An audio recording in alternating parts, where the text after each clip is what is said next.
तो दोस्तों, अगर आप गॉड में बिलीव करते हैं तो बैड स्पिरिट में भी बिलीव करना चाहिए, क्योंकि आज हम ऐसी मूवी एक्सप्लेन करने वाले हैं जिसमें कुछ फादरी होते हैं जो बैड स्पिरिट को इंसानों के शरीर से बाहर निकालते हैं और वो उनको अपने कब्जे में बंद करके उन्हें मुक्ति प्राप्त करते हैं।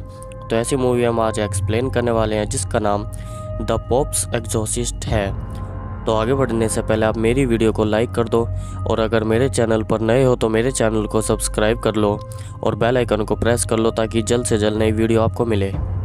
तो मूवी के स्टार्टिंग सीन में हमें फादर गैब्रियल दिखाया जाता है जो काफ़ी सालों पहले एक जंग में हारा हुआ इंसान होता है और उसके बाद में गॉड में बिलीव करता है और उसी के रास्तों पर चलता है।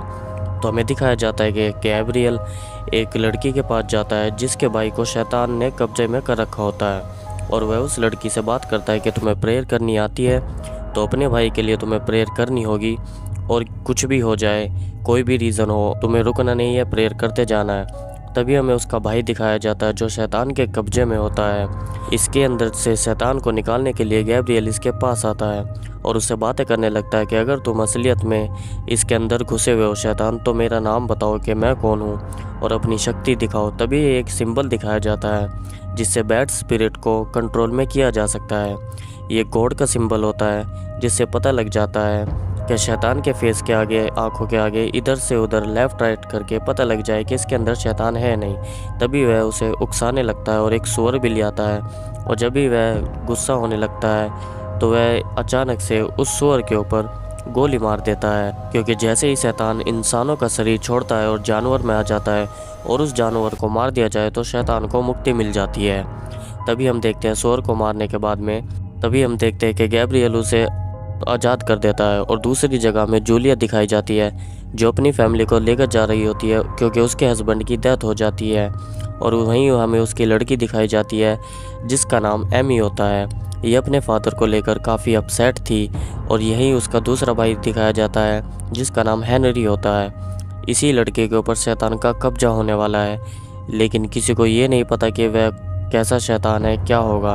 तभी हमें एक चर्च दिखाया जाता है जो इस फैमिली का पुराना पूर्वजों का घर होता है, जहाँ पर ये अपना नया शहर छोड़कर रहने के लिए आते हैं। हम देखते हैं वहीं पर एक फादर एस्क्यूबेल दिखाया जाता है जो इस चर्च का हेड होता है। वह तभी जूलिया से मिलता है और उन्हें यहाँ पर वेलकम कहता है अगर तुम्हें किसी भी चीज़ की ज़रूरत हो तो मुझे बता दीजिएगा। तभी हम देखते हैं कि हेनरी पूरे रूम में घूम रहा होता है और उसे कुछ ना कुछ अजीब लगता है कि यहाँ पर कुछ तो अजीब है। तभी दूसरी तरफ दिखाया जाता है कि गैब्रियल के साथ में एक मीटिंग रखी गई है जो चर्च के जितने भी हेड होते हैं वहाँ पर सारे इकट्ठा होते हैं, क्योंकि गैब्रियल इनको बिना बताए शैतानों को मुक्ति दे रहा था। तो इसी के चलते वक्त वह उस पर एक मुकदमा चलाना चाहते हैं, लेकिन एक दूसरा फादरी होता है जो गैब्रियल का साथ देता है, क्योंकि वह जानता है कि गैब्रियल को शैतान दिखते हैं और वह शैतानों को कब्जे में करता है। तभी गैब्रियल वहाँ से गुस्सा होकर चला जाता है। तभी दूसरी तरफ दिखाया जाता है कि जिस चर्च में वह वर्कर काम कर रहे थे वहाँ पर दीवार टूटने से आग लग जाती है और जितने भी वर्कर्स वहाँ पर काम कर रहे थे वह सभी घायल हो जाते हैं और तभी एम्बुलेंस में उन्हें ले जाया जाता है और वहाँ पर कहा जाता है कि जूलिया, अब हम यहाँ पर काम नहीं कर सकते, ये तुम्हारे चर्च का काम यहीं पर रुक दिया जाएगा, जो बेसमेंट में काम चल रहा था। दूसरी तरफ हम देखते हैं कि जो हेनरी होता है, जूलिया का लड़का, वह काफ़ी बीमार हो चुका है और जूलिया को कुछ समझ में नहीं आ रहा था कि ये बीमार क्यों है। वह अजीब अजीब हरकतें करने लगता है और जूलिया से भी बहुत अजीब हरकतें करता है और अपने चेहरे को नोचने लगता है। जूलिया को कुछ समझ नहीं आ रहा था कि मेरे बेटे को क्या हो रहा है। तभी वो हॉस्पिटल में सीटी स्कैन करवाती है, लेकिन सीटी स्कैन में भी उसके बॉडी में कोई बीमारी नहीं आती, क्योंकि एक्चुअली में उसे कोई बीमारी हुई नहीं थी। और सीटी स्कैन करने के बाद डॉक्टर उन्हें बताते हैं कि तुम्हारे लड़के को कोई बीमारी नहीं है, अगर हो सकता है तो तुम इसे यहाँ से ले जाने के बाद किसी फादरी वगैरह को दिखाओ। जब जूलिया हेनरी को घर पर लाती है तो हेनरी उसके बुब्स को पकड़ लेता है और कहता है कि तुम्हारे बेटे को भूख लग रही है, तुमने कभी उसे दूध नहीं पिलाया। वह बहुत अजीब बिहेव कर रहा होता है और उसके पेट पर अचानक से हेट लिखा हुआ आ जाता है। जूलिया को कुछ भी समझ नहीं आ रहा होता है। वहीं हमें फादर पोप दिखाया जाता है जो रोम चर्च का हेड होता है, जिसके अंडर में गैब्रियल काम कर रहा था और वह उससे बातें करता है। वह उसे बताता है कि एक चर्च में फैमिली रहती है जिसका लड़का बहुत बीमार है। शायद तुम्हें वहाँ पर गैब्रियल जाना चाहिए और तुम्हें देखना चाहिए कि उस लड़के के अंदर शैतान है या नहीं है, क्योंकि तुम्हारा यही काम है, यही तुम्हारा काम है ताकि गॉड के दिखाए हुए रास्ते पर चलो। तभी पोप कहता है कि तुम्हें गैब्रियल लाइब्रेरी में जाना चाहिए और उस किताब को पढ़ना चाहिए जिसमें उस लड़के के केस के बारे में लिखा है। तभी उस किताब को देखता है वह हेनरी के केस के बारे में लिखा होता है कि हेनरी की तबीयत बहुत ज़्यादा ख़राब है। तभी गैब्रियल उसे देखने के बाद उनके घर की तरफ निकल पड़ता है। तभी हम देखते हैं कि वह जा रहा होता है। जैसे ही वो वहाँ पर जाता है और उसकी एंट्री हो जाती है उस चर्च में, तभी वह वहाँ पर बहुत अजीब उसे महसूस हो रहा होता है। वह कुछ तो सोचता है कि यहाँ पर कुछ तो है, लेकिन तभी अचानक एस्क्यूबल आ जाता है। वह गैब्रियल से मिलता है कि शायद आप फादर गैब्रियल हो जो काफ़ी मशहूर हो शैतान को कब्जे में करने की वजह से। तभी गैब्रियल कहता है कि हाँ मैं वही हूँ और तुम्हें शायद मेरा असिस्टेंट बनकर रहना होगा। तभी वह जूलिया से मिलते हैं और वह कहता है मुझे तुम्हारे बेटे के बारे में पता चला है, क्या तुम मुझे इजाज़त दोगी कि मैं तुम्हारे लड़के से मिल सकूँ, और क्या शायद वो ऊपर है।